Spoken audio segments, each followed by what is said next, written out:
पाकिस्तान की कल हार के बाद बहुत से लोगों की अपनी अपनी राय है। बहुत से लोग चीफ सेलेक्टर के ऊपर बोल रहे हैं, बहुत से लोग मेरी तरह के माइक हसन के ऊपर बोल रहे हैं, बहुत से लोग शहनशाह अफरीदी के ऊपर बोल रहे हैं और बहुत से लोग हमारी उस टीम के ऊपर बोल रहे हैं जिनको अल्लाह ने एक मौका दिया, पाकिस्तान क्रिकेट बोर्ड ने एक मौका दिया और उनकी परफॉर्मेंस ज़ीरो रही।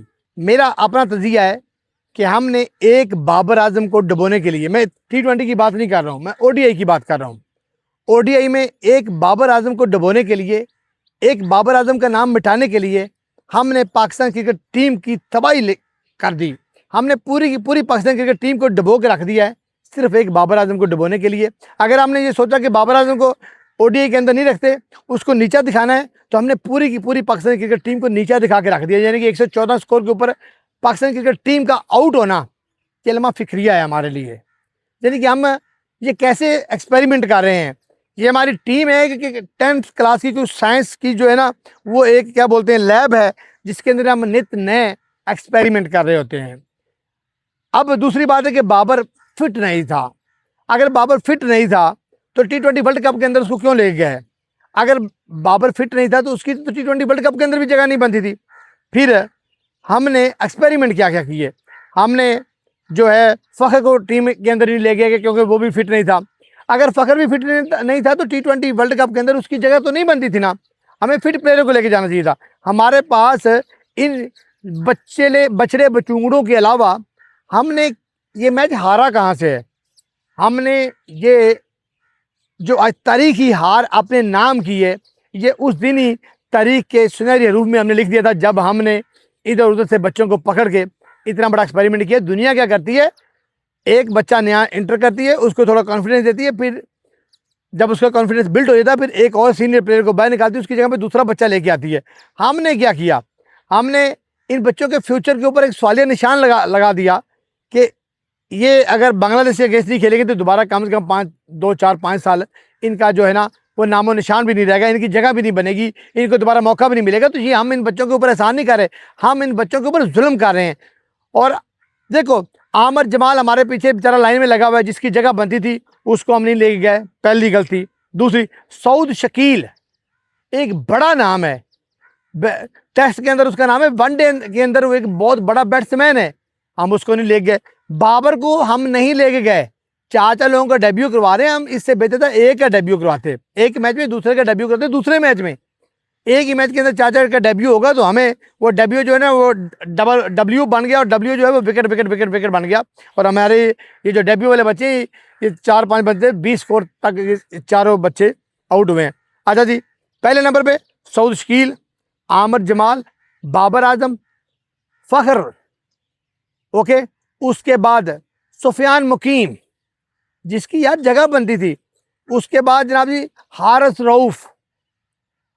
मतलब क्या जरूरत थी हारिस रऊफ को बेंच के ऊपर बिठाने की, और हारिस रऊफ के ऊपर जब सलमान अली आगा बॉलिंग के लिए आप लेके आओगे तो आप रिजल्ट की क्या उम्मीद करोगे? हमारा सुपर पेसर हारिस रऊफ बेंचों के ऊपर बैठा हुआ है।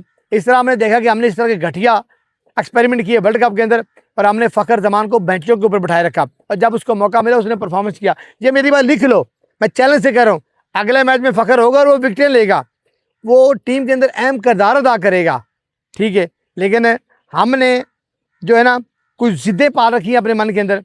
अब हारिस के साथ जुल्म कहाँ से शुरू हुआ है? मेरा तजिया है, मेरा ख्याल है कि आपको याद होगा कि कुछ महीने पीछे जाएं तो लाहौर कलंदर ने एक इवेंट करवाया था और स्टेज के ऊपर उन्होंने लोगों की राय ली जब इंडिया से नया हारिस रऊफ पिटा था, तो कि क्या हमें हारिस रऊफ को लेना चाहिए। फिर शहनशाह अफरीदी ने भी उसका भरे मजमे के अंदर मजाक उड़ाया और उसको रुसवा करने की कोशिश की। फिर आपने देखा कि जिस बंदे ने किसी को नीचा गिराने के लिए एक भरे मजमे में उसका तमाशा लगाया, फिर श्रीलंका के अगेंस्ट आखिरी ओवर के अंदर 22 स्कोर का पड़ जाना उस हमारे सुपर प्रीमियर बॉलर को, उसका इंटरनेशनल लेवल के ऊपर जो तमाशा लगा, तो ये मुकाफात अमल है। तब से शहीन और हारिस के दरमियान में कोई बहुत ज़्यादा आई थिंक कि शायद इतनी ज़्यादा अंडरस्टैंडिंग या वो नहीं है या कोई रंज है या क्या है, I don't know, I don't understand. जब हम हारिस रऊफ से वसीम जूनियर को तरजीह देंगे तो हमारे रिजल्ट ऐसे ही निकलेंगे। अब वसीम जूनियर को क्यों तरजीह दी गई, उसको क्यों लेके गया? अब हमारा जो कोच है ना ये गोरा है और गोरे 80% मेंटल होते हैं, वो हमारे दिमाग के साथ उनका दिमाग मैच नहीं करता। हमारा और उनके सॉफ्टवेयर के अंदर बड़ा फ़र्क है, हमारा और उसका वर्जन में बड़ा फ़र्क है। फ़र्क क्या है? गोरा समझता है कि कोई प्लेयर कहीं भी परफॉर्म कर सकता है। हम आज का जो मॉडर्न डे क्रिकेट है उसके अंदर ऑलराउंडर का ज़्यादा होना ज़रूरी है, जो है बजाय इसके कि हम सिर्फ बॉलर लें, सिर्फ बैट्समैन लें, तो उससे टीम हार सकती है। और जब से इस गोरे का पागल दिमाग जो है वो हमने इंटर किया है, ना हमारे क्रिकेट बोर्ड की कोई रिस्पेक्ट रही है, ना हमारे क्रिकेट बोर्ड के चेयरमैन मोहसिन नकवी की कोई रिस्पेक्ट ये बंदा छोड़ रहा है। हर जगह पे लोग क्रिटिसाइज करने भी आते हैं, तो फिर मोहसिन नकवी के सारे करियर के ऊपर सवाल निशाना उठाते हैं, जबकि वो ब्यूरोक्रेट से उसने एक की बजाय, दो की बजाय, तीन की बजाय चार चार सेलेक्टर बना दी कि भाई ये तुम्हारा काम है। और चारों मंजे हुए क्रिकेटर को उन्होंने रखा कि तुम बेहतर टीम सेलेक्ट करो, अच्छी टीम सेलेक्ट करो, अच्छे लोगों को आगे लेके आओ ताकि अच्छी टीम बने। अब सरफराज और मोहम्मद क्या नाम है, मिसबाह हक को भी लेके आए हैं। ये उस मैनेजमेंट का काम है कि ये अपने तलकदारे, अपनी रिश्तेदारियों को छोड़कर ऐसी टीम को लेके जाए। बांग्लादेशी टीम के, मैं बांग्लादेश को गलत नहीं कह रहा, सॉरी टू से, लेकिन मैं ये समझता हूँ कि पाकिस्तान की टीम का अब ये लेवल, ये ग्राफ, ये म्यार तो नहीं है ना कि हम बांग्लादेश जैसी टीम के अगेंस्ट 114 पे आउट हो जाएं। क्या कभी हिस्ट्री के अंदर ऐसा हुआ है? मतलब मेरे हाथों के तराशे हुए वे बुत मैं खाने में बन के खुदा बैठे हुए हैं। बांग्लादेश को हमने सिखाया, इनको टेस्ट कैप लेके देने में भी शायद पाकिस्तान का बहुत ज़्यादा अहम किरदार है। तो उस टीम, और आजकल तो हमारे बांग्लादेश के साथ ताल्लुकात भी बड़े अच्छे हैं, भाइयों वाले ताल्लुक हैं। लेकिन क्रिकेट स्पोर्ट्स अलग मैटर है, भाइयों वाला ताल्लुक, बरादरी या भाईचारा, वो एक अलग मैटर है। अब हमने बांग्लादेश के अगेंस्ट 114 पे आउट होना, फिर 15.1 ओवर के अंदर हमारी आल टीम जो है तमाम स्कोर को, टारगेट को अचीव कर लेना, ये शर्म की बात है। ये वर्ल्ड हिस्ट्री बनी है, शर्मनाक हिस्ट्री बनी है पाकिस्तान के नाम, और ये शहनशाह अफरीदी के नाम ये हिस्ट्री आई है। ये रसवाई जो है, ये पाकिस्तान की इंसल्ट, ये पाकिस्तान की बदनामी शहनशाह की कप्तानी के अंदर बनी है। और अगर मैं बात करूँ माइक हसन साहब की, तो स्वाए होम सीरीज़ के अंदर हमने बाहर से कुछ हासिल नहीं किया, इनकी ज़ेरे की आदत है। यानी कि घर के अंदर बिल्ली भी शेर होती है, और घर के अंदर तो कोई भी टीम, अब घर के अंदर तो बांग्लादेश भी जीत गई है।